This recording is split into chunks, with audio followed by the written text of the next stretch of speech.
Now, South Africa has the highest rate of HIV/AIDS in the world. 2.7 million South Africans are on antiretroviral treatment in what is the biggest such program of its kind in the world.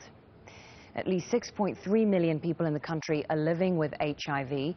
That's around 19% of adults aged between 15 and 49. An estimated 360,000 children under 14 years old have been infected as well. And in 2013, around 200,000 died from the disease. In the first of a three-part series, Tanya Page reports on why South African women are most at risk.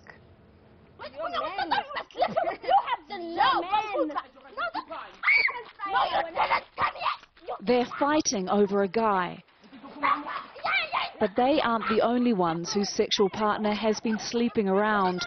The play is about how HIV spreads through risky sexual behaviour. But it's too late for Brenda Masango. She caught HIV when she was in the age group considered most at risk, young women under 25 years old. Researchers believe that's because they often date men much older who've had more exposure to the virus. She was 17 and sleeping with a 25-year-old. Their relationship was unequal. She didn't demand he use a condom nor disclose his HIV status. She says older men prey on young women, offering gifts, money, relief from poverty. African men cannot give you that while they don't sleep with you. They'll tell you that I don't pay a horse, then don't drive it. I have to pay for a horse, then drive it. These young women, I think they're doing it because they need things.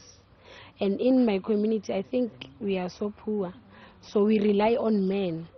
Once the fight is over, the health worker reveals they're all HIV positive. It's about the consequences of everyday actions.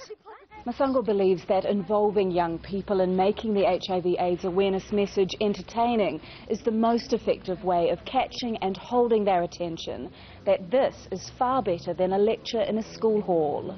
If I am positive. Timbisele Kanyele wrote it. The 25-year-old is also HIV positive.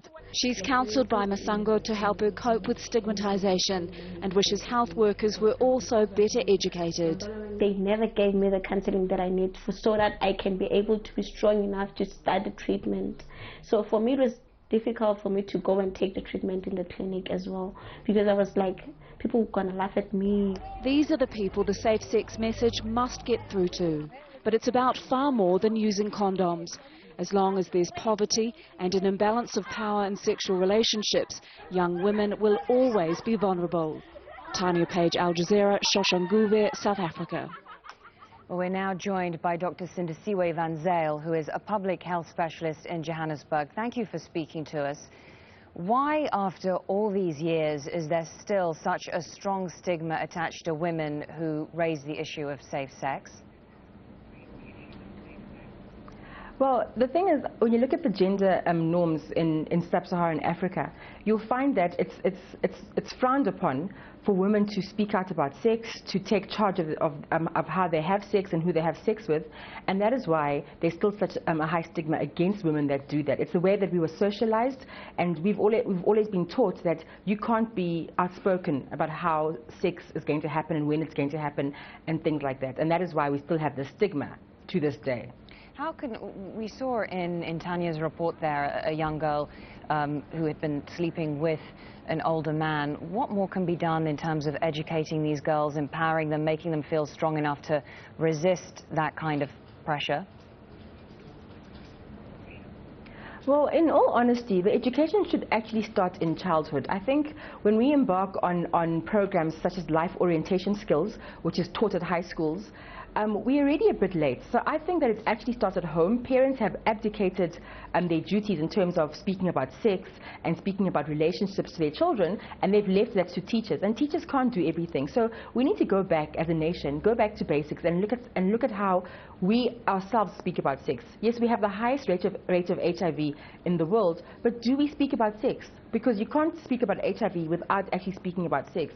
And I found in the work that I do that people are very reluctant to talk about sex.